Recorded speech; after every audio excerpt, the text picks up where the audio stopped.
자, 그러면 오늘 AD 4세기, 5세기의 한일 고대사 두 번째 시간을 갖겠습니다.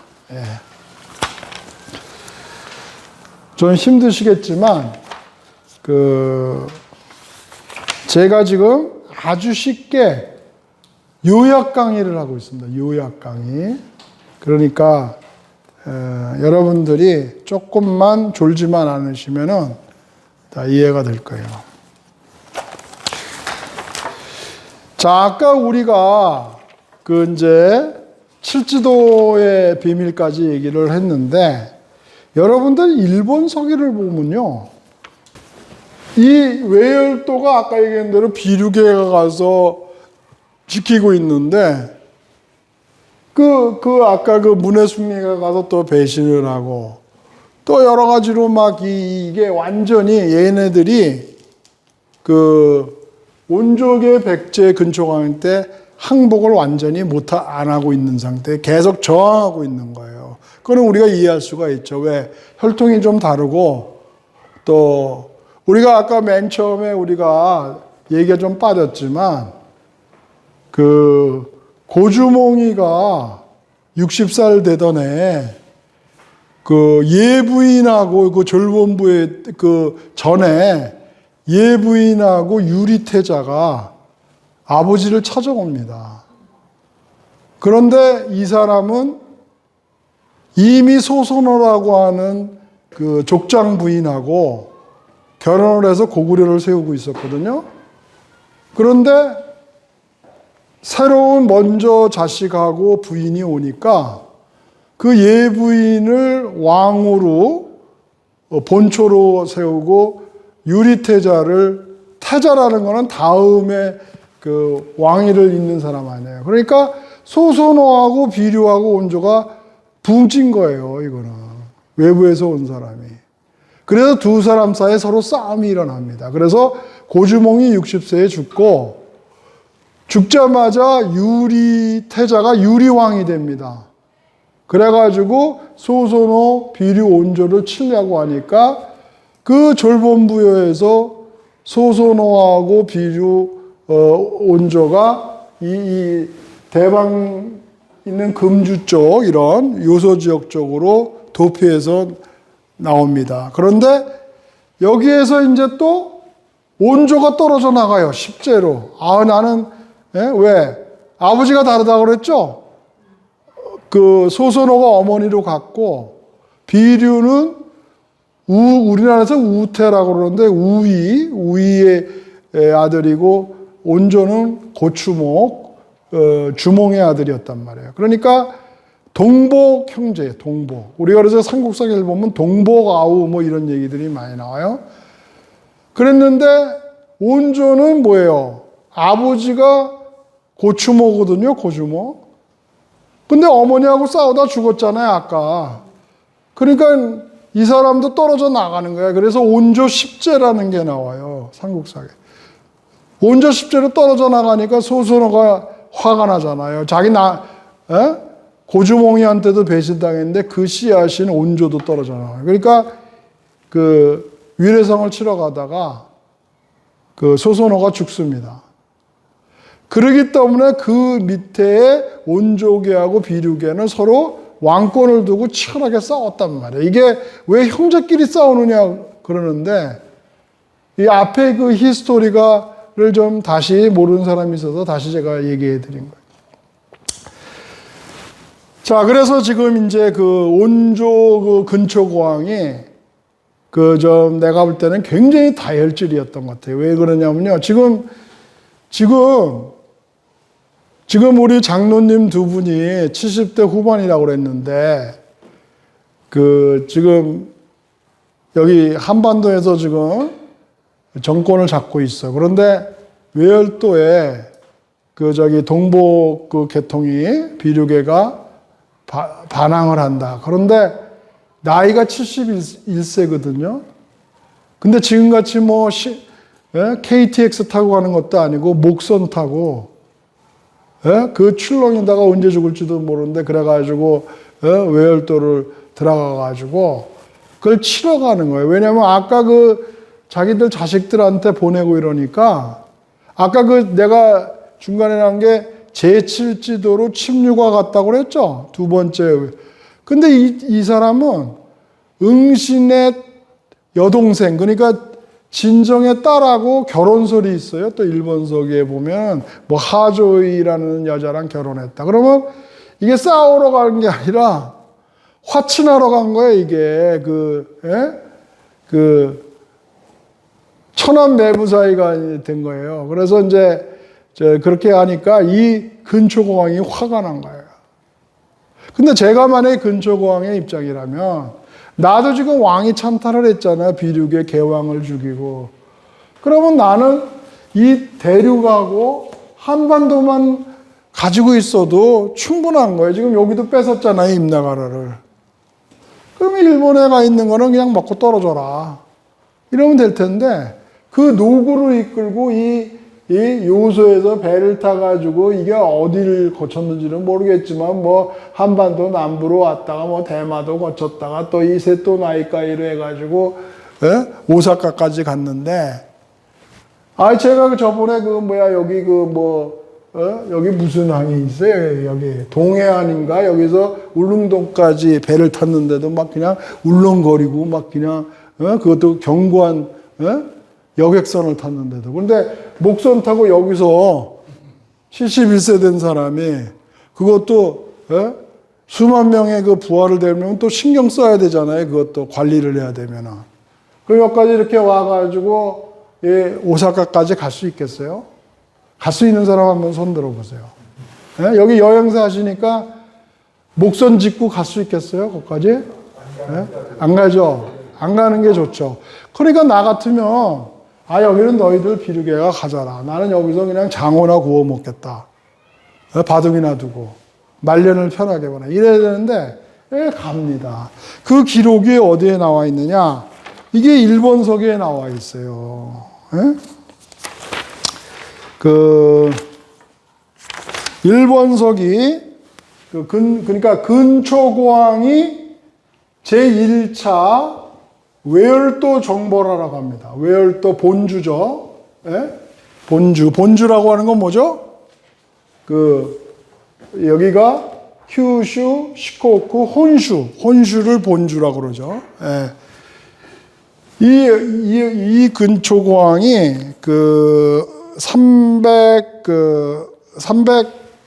384년이죠. 384년에 자기 손자가 가서 통치하는 게 마음에 안 들어가지고 지가 직접 갑니다. 외열도에. 그게 일본서기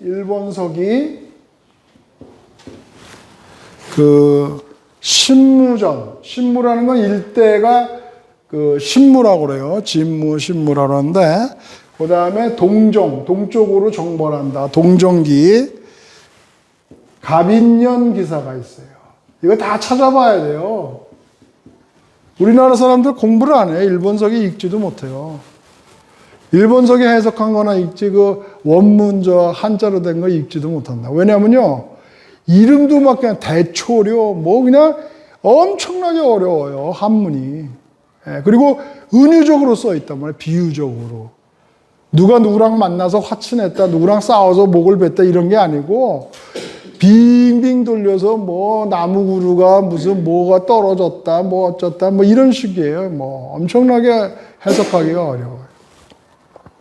나중에 그거를 일본서기를 편찬을 처음부터 그렇게 하지는 않았을 거고 아주 일본에서 머리 좋은 애들이 나중에 굉장히 오랜 시간을 두고 자꾸 바꿔온 것 같아. 비유적으로 말을 하고. 자, 거기에는 뭐라고 나오냐면 읽어볼게요. 염토노옹에게 듣기를 동쪽에 아름다운 땅이 있습니다.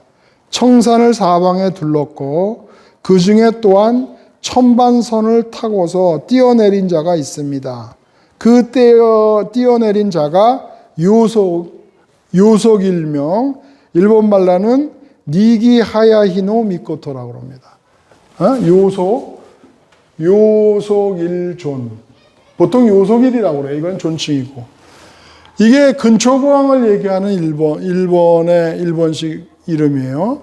이게 뭐냐면 아까 얘기한 대로 배를 타고 온 거를 천반선을 띄어내려 하늘에서 그 배를 타고 뛰어내렸다는 거예요. 천반선이. 그런 게 뭐냐면 백제에서 왔다는 거예요. 여기 요소 백제에서 이렇게 온 거를 하늘에서 왔다. 저 배가 뛰어내렸다.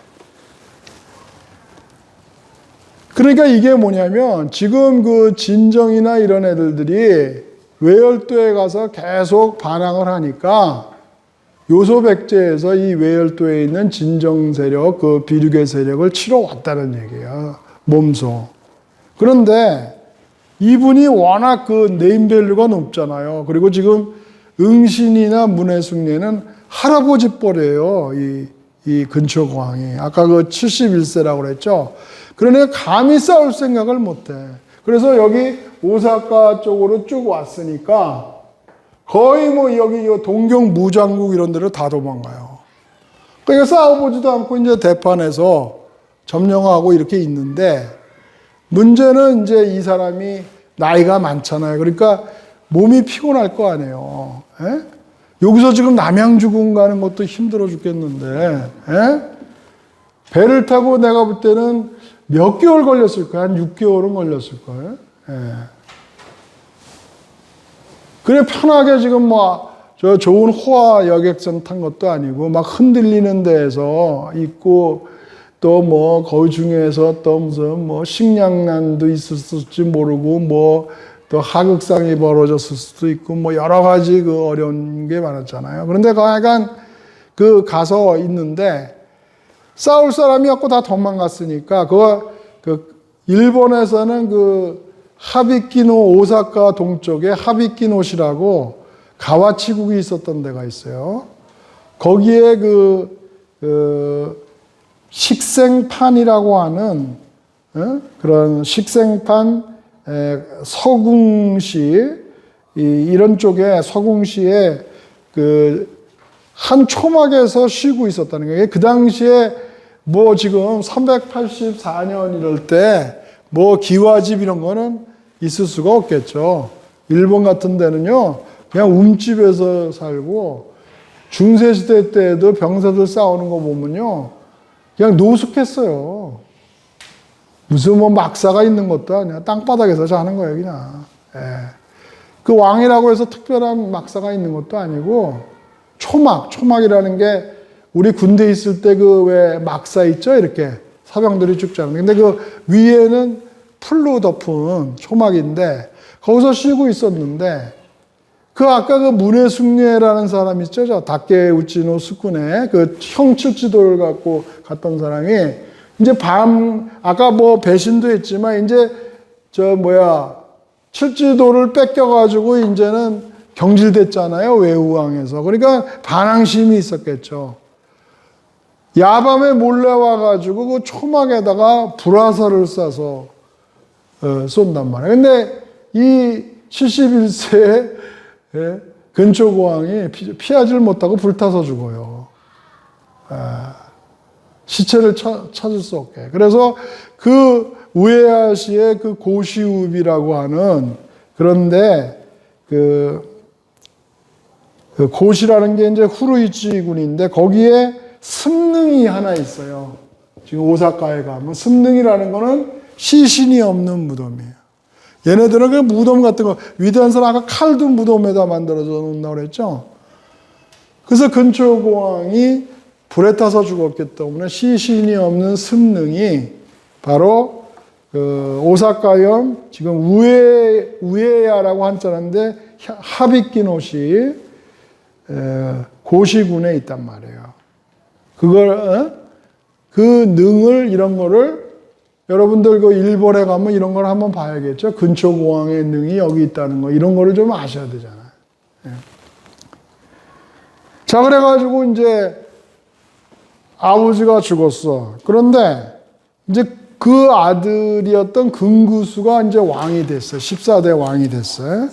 14대 왕이 됐는데 이 사람은 처음에 즉위하자마자 아까 아버지 때는 그 요소백제를 차지했다고 그랬죠. 어떻게 하냐면 고구려 고구원왕이 쳐들어오니까 그거 쳐가지고 이겨가지고 요소백제를 차지했는데 이 아들은 조선 상고사를 보면은 여기 있던 후연 그리고 여기 밑에 있는 동진 이런 세력을 아우르고 내리쳐서 7년 동안 이 대륙의 백제를 석권합니다.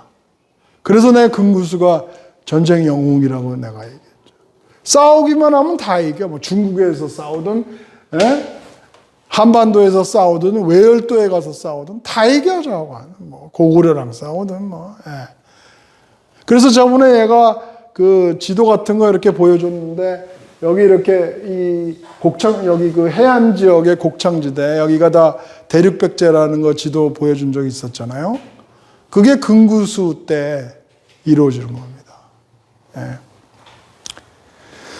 그래가지고 이제 여기를 다 점령하니까 이제 무슨 생각이 나요? 아버지가 돌아가신 게 생각날 거 아니에요? 자, 이 외열도 갔다가 지금 비명에 가셨잖아요. 불에 타서 죽어요. 그래가지고 이제 여기는 뭐 인구가 많으니까 리크루트먼트 그 군대를 모집하면은 뭐 10만 명, 12만 명 이렇게 얻을 수가 있어요. 근데 금구수가 12만을 뭐 이끌고 외열도를 치러 갔다가 믿질 않아. 요만은 맨날 여기 백제가 여기라는 그 바운더리만 생각하고 있으니까 여기서 12만은 어떻게 갖고 가냐. 그러면 교수가 또 답변을 못 해. 문헌에는 12만을 가지고 내갔다 그러는데, 아니, 선생님, 도대체 요런 데에서 2, 3만 얻기도 힘든데 무슨 10만, 12만입니까? 대륙백제가 있었다면은 가능한 거예요. 수나라 때는 뭐 10만 대군도 끌고 가고, 100만 대군.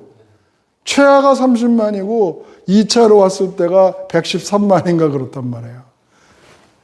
그래서 오는 거예요, 이제. 금구수는 주로 이제 이거 배를 타고 왔어요. 배를 타고 가지고 얼마나 배가 많았는지 몇천 척쯤 뗐나 봐. 그래가지고 일본 소기를 보면 이 오사카에 있던 사람들이 배가 오는 게 산더미 같이 온다. 그리고 여기 오다가 얼마나 많은 사고로 중간에 죽고 뭐 파손되는 사람도 있고 그래가지고 여기 오는 게 아주 기적적으로 오는 거예요. 여기도 여기 세토나이카이가 물살이 강하고. 그래서 지금도 와쇼이 행사가 있다는 거예요. 대륙에서 왔던, 한반도에서 왔던, 잘 왔는가 하는 거를 와쇼이 한다는 행사를 한다는 거예요. 그만큼 힘들게 왔다는 거예요. 그래서 여기 이제 왔는데, 아까 얘기한 대로 또 금구수도 근초강하자 아버지 뻘이자 아까 할아버지 뻘이자. 그러니까 벌써 금구수 하면은 벌써 명성이 지대하잖아요. 그러니까 어떻게 해요? 도망가요, 다. 도망가니까 이 사람이 어떻게 되냐면 여기로 와서 이 태평양 쪽으로 나와서 여기가 톡 튀어나온 게 와카야마 반도입니다. 그 다음에 올라가면은 바로 여기가 바로 이세 신궁이 있는, 이세 신궁이 있다는 이세 신궁은 여러분도 알다시피 아마테라스 오미카미라고 하는 천조 대신 우리 신사참배했던 사람의 신상이 있는 데인데, 거기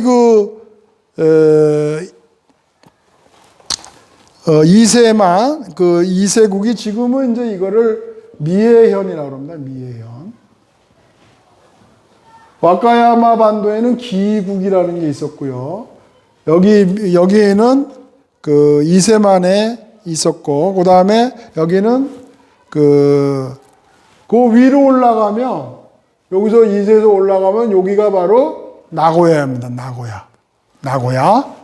나고야가 옛날에는 여기를 오아리라고 그래가지고, 오아리라고 해서 여기에는 미장국이라는 게 있었어요. 그 다음에 더 올라가면 뭐죠? 이 동경이에요, 동경. 동경은 이제 무사시라고 그래가지고, 우리 무장국이라고 그래요. 무장국이 무사시라고 있습니다. 여기는 무장국이 있습니다. 그러니까 이제 여기로 배를 타고 와서 이 오사카에서 도망갔다 그러니까 다시 나와가지고 돌아서 여기 와카야마 또 이세 나고야 그다음에 여기 동경까지 갔는데 이 사람이 센다이까지 도망갔어. 예? 그래서 나중에 그 야마토와라고 하는 야마토웨가 이 가면서 정보를 하는 거예요. 그 당시에는 여기가 도망가지만 현지인들이 별 볼 일이 없으니까 가면서 정령해. 그래서 야마토웨는 북으로는 센다이 여기가 어디예요? 여기가 후쿠시마야. 여기 저번에 저 원전 터진 데가요. 그리고 일본의 명문인 동북대학교 도호쿠 대학이 있는 데란 말이에요. 여기서부터 여기 저번에 아까 그 진정이 했던 데가 여기 일양국이 있다고 그랬죠? 미야자키현. 여기 남으로는 미야자키현서부터 위에는 센다이 여기 후쿠시마까지 쭉 뻗쳐 있는 게 큰 외국이다. 그래서 야마토 외국이라고 그럽니다.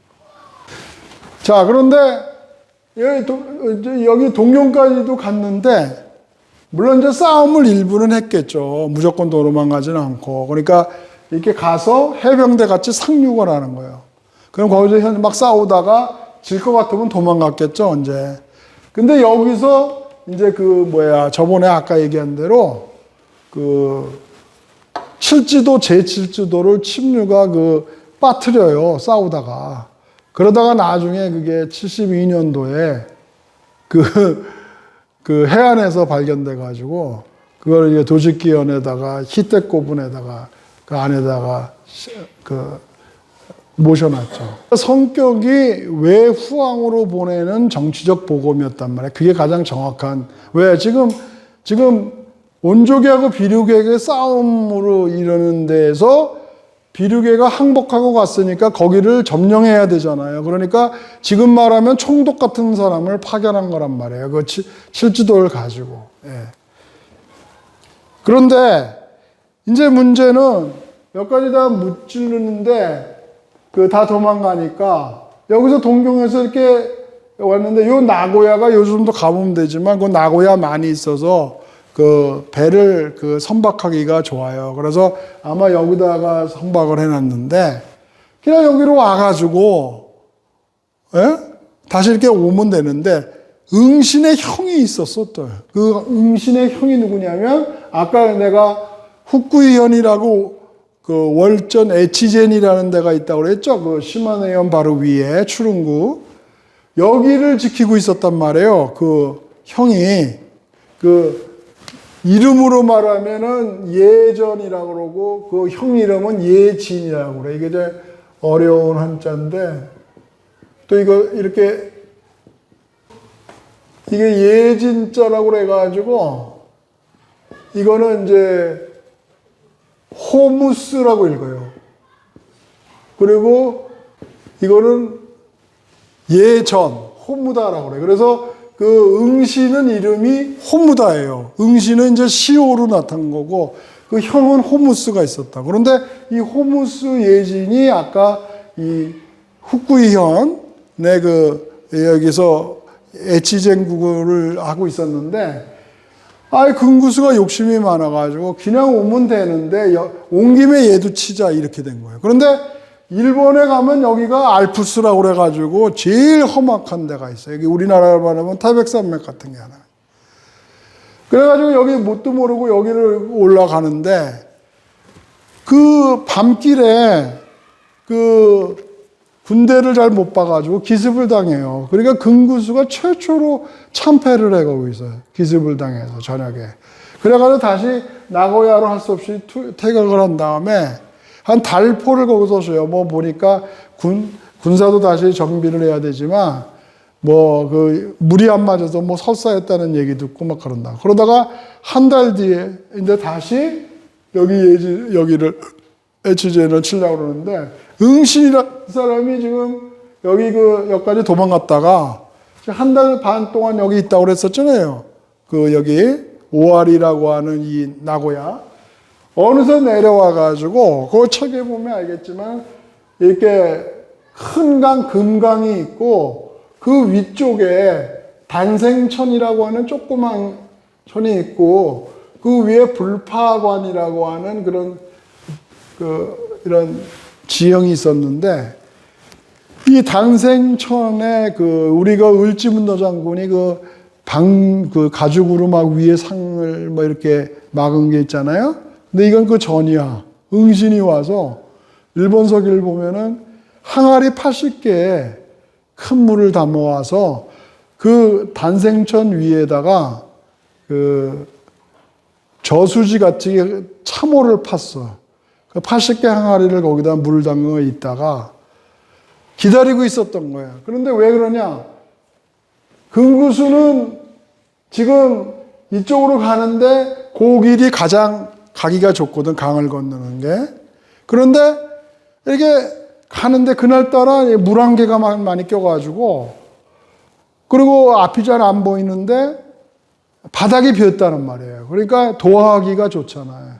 물이 있으면 모르는데. 그래서 도하! 그러고 가는 순간에 위에서 응신이 그 가죽 부대를 터트려가지고 그 물이 떨어내가 요번에는 수공으로 그 금구수가 진단 말이에요. 시체를 찾을 수가 없었다. 이 사람도. 하나는 불타서 죽고 하나는 물에 떠내려가가지고. 그 우리나라의 백제의 그 유명한 두 개의 장수가 이렇게 허무하게 외열도에서 참변을 당합니다. 그 얘기가 이제 이 금구수가 요번에 가는 거는 아까 그 근초고항은 뭐죠? 신무전 동정기 가빈령 기사에 있다면 이것도 다 일본서기 제가 다 찾아왔어요. 그 일본서기 경행기 40년 그 금구수가 일본에서 아까 여기 근초고항은 요소길이라고 그랬죠? 그 금구수가 일본 무존이에요. 일본 무존. 이름도 멋있죠? 일본 무존, 이것도 동정기예요. 동쪽으로 정벌 한다. 일본은 우리는 이렇게 하면 뭐 북동쪽 같은데 관동, 관서 이래가지고 동쪽으로 보는 거예요. 이게 올라갈수록. 예. 그래서 동정계, 동쪽으로 정벌하는 게. 여기를 보면은 그 동방의 시골에 많은 반란이 일어나 변경이 동요하였다. 일본 무존이 큰 소리로 웅습이 이미 평정되어 몇 해도 되지 않은데, 웅습이라고 하는 건 아까 여기가 구마소로 하는 데가 웅습입니다. 일양국이요. 일양국을 친 지 얼마 되지 않았는데 벌써 또 동쪽에 오랑캐가 나타나니 어느 날에 태평이 될 것인가. 신이 수고로우나 그 난을 평정하고자 합니다. 라는 기사가 나오는데 이때 그 일본 무존을 일본에서는 이거를 야마토 다케루노 미코토라고 그래요. 여러분들 뭐 일본말까지는 알 필요는 없는데 이것이 바로 일본 서기가 읽기가 어려운 게 일본식 이름으로 또 나온단 말이에요. 우리나라 뭐 금구수 이렇게 나오는 게 아까 구조로 나왔다가 또 이게 여기는 일본 무존. 예. 그래서 이거는 지금 아까 금구수가 여기 일양국을 친 지 얼마 안 됐는데 동쪽에서 소란이 또 일어나서 또 치러 갑니다. 수고롭지만 이런 얘기가 지금 나옵니다. 그래서 이 그 유명한 근초고항과 금구수가 이렇게 허무하게 저거를 한다고요. 그래서 이제 이거 미안합니다. 이게 384년인데 이게 384년이고 이건 374년이고. 그래가지고 이 사람이 거기 가서 그 수공에 의해서 죽어가지고 이 사람의 무덤은 어디에 있냐면 아까 여기 이세신궁이 있다고 그랬죠? 미해현에. 이 근처에 능포원이라고 하는데 이 사람의 무덤이 있다는 거예요. 그러니까 여러분들 그 근초광에 이 사람도 근데 시신이 없어. 승릉이야.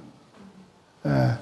그러니까 아까 그 오사카하고 지금 여기 미해현 이런데 근초광 근구수에 무덤이 다 있단 말이에요.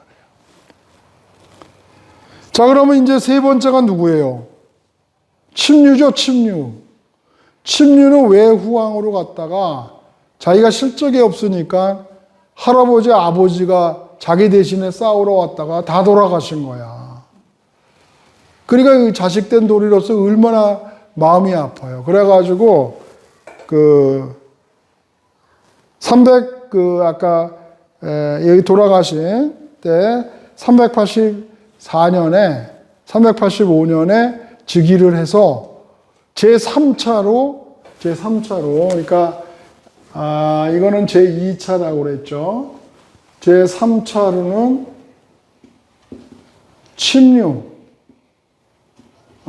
침류가 이제 그 385년에 즉위해서 치러 갑니다. 그런데 이 침류는 아까 응신하고 동년배였어요. 아까 내가 얘기했죠. 근초광은 할아버지 뻘되고 근구수는 아버지 뻘인데 응신하고 침류는 친구 뻘이란 말이에요. 그런데 다시 형제 뻘. 그런데 응신이 아까 얘기한 대로 자기 여동생하고 뭐 결혼했다는 얘기도 있었잖아요. 그러니까 친하게 지내고 또 이 침류에 대해서 너무나 잘 알았어요. 그래서 침류가 치러 온다 그러니까 너쯤이야 그러고서 그냥 밀어버리는 거예요. 그러니까 침류가 자기 실력으로 안 되니까 백제에 있는 자기 아들을 불러요. 응원군을 좀 보내달라. 그게 아신태자예요. 나중에 이제 요거를 뒤에서 같이 설명하겠는데 이 아신태자가 이제 17현의 병사와 말을 가지고 왔다 이러고 이제 해서 이게 뒤에 다른 사람 그러니까 전지태자하고 합쳐져서 아직기 얘기가 나와요. 그러니까 우리나라는 아까 왕인 박사가 무슨 논어를 천자문을 줬다 그랬잖아요. 요번에는 이거는 말을 보내가지고 말두피를 보내서 무슨 말사육법을 가르쳐줬다 이런 식으로 가르치는데 다 그렇게 배웠죠? 그게 아니라 말두필이라는 거는 이제 뒤에 아신태자가 첫 번째가 하고 아신태자의 또 아들이가 볼모로 이게 전지태자예요. 전지태자.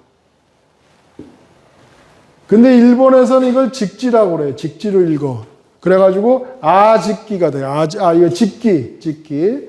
그래서 아직기는 뭐냐면 백제 왕자 두 사람이 외열도로 간 거를 은유적으로 아직기가 말두피를 이끌고 갔다 이제 그렇게 해요. 그런데 침류왕은 싸움에서 응신한테 밀려가지고 아직기를 자기 아들인 아신태자를 병력을 오니까 바톤 타지를 딱 해가지고 네가 내 대신 외후왕해라. 나는 백제왕으로 가야겠다.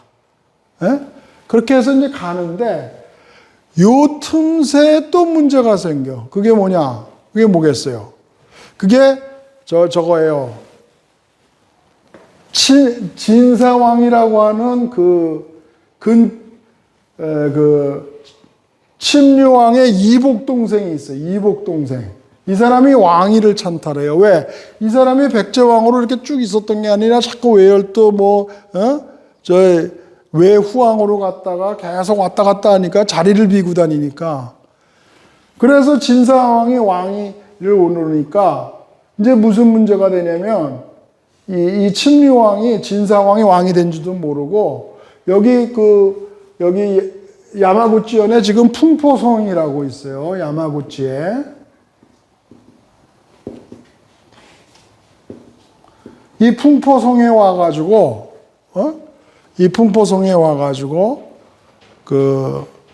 사로잡혀요. 진사왕한테 져가지고 그래가지고 여기서 죽습니다. 근데 그런 줄들 모르고 이 지금 아까 그 아버지를 도우러 온 아신태자는 열심히 싸우고 있었어요. 응신하고.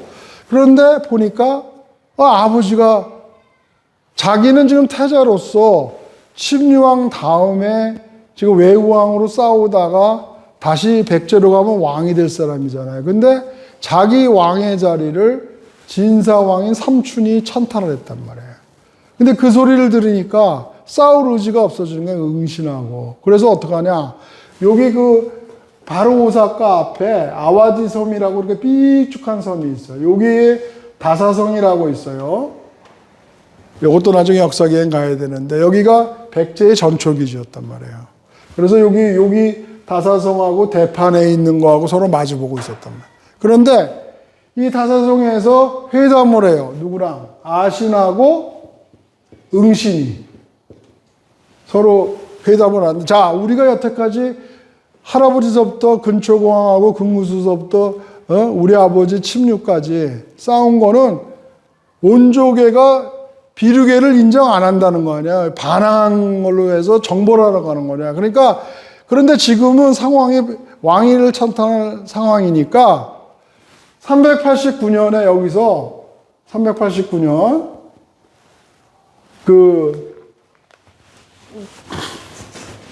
회담을 합니다. 이 다사성에서 아신하고 응신이 모여가지고, 그래가지고 백제하고 외의 분리를 서로 선포해요. 다시 말해서 온조계가 백제를 갖고, 대륙하고 한반도는 온조 백제가 갖고 외열도는 비류가 차지한다. 아까는 인정을 안 한 거거든요. 요걸 잘 알아야 돼요. 백제 외 분립이 이때 나오는 거예요. 그리고 나서 390년에 그 외가 이제 분리됐으니까 응신 외왕이 형칠지도를 가지고 외왕이 되는 거예요. 정식으로. 그리고 이제 내가 지금 이제 설명하려는 광개토대왕, 비해대한 거는 391년에 그 십여년 얘기가 나오거든요. 외가 와서 백제하고 신라를 쳤다 이런 얘기가 나오거든요. 그때 그 외라고 하는 십여년 기사에 나오는 외다. 이 외는 우리나라에는 한일 그 관계를 이해를 못하고 연구가 안 돼 있기 때문에 별도의 나라 외에서 이렇게 군사를 이끌고 쳐들어온 걸로 알고 있단 말이에요. 그래서 일제는 요거를 이용해서 외가 와서 백제와 신라를 쳐서 신민으로 만들었다 그래가지고 임나일본부서를 만들어내는 거예요. 관동부 관동군에서. 근데 그게 아니라 여기서 외는 하늘에서 내려온 별도의 외가 아니라 지금 응신하고 아신이 지금 타협을 했잖아요. 그래가지고 백제외를 분립하는데 외에서는 응신 외양을 세워주고 자기는 지금 연합군을 이뤄서 한반도로 와서 왕이 찬탈한 진사왕을 죽여버리고 척결하고 자기가 백제왕이 되겠다는 거예요. 아신이. 무슨 말인지 알겠습니까? 예, 그래서 391년에 외가 건너왔다 하는 거는, 십여년에 왔다는 거는, 거기서 외는 응신외왕과 아신태자의 연합군이 왕이 찬탈한 그 진사왕을 치러 오는 겁니다. 지금 설명이 되세요? 예. 그 외가 왜 왔는지를 몰라. 그냥 갑자기 우리나라에는 한일고대사를 모르니까 갑자기 그냥 뭐 하늘에서 뚝 떨어진 외가 와가지고 백제하고 신라를 쳐서 식민지로 만들었다. 이따위 소리를 한단 말이에요. 연구가 하나도 안 된 거죠. 여기서 외라는 거는 온족의 아신태자하고 비륙의 응신외왕. 외왕이 이제 아까 등극했죠. 1년 전에. 외왕이 서로 연합군을 해서 응신은 뭐겠어요?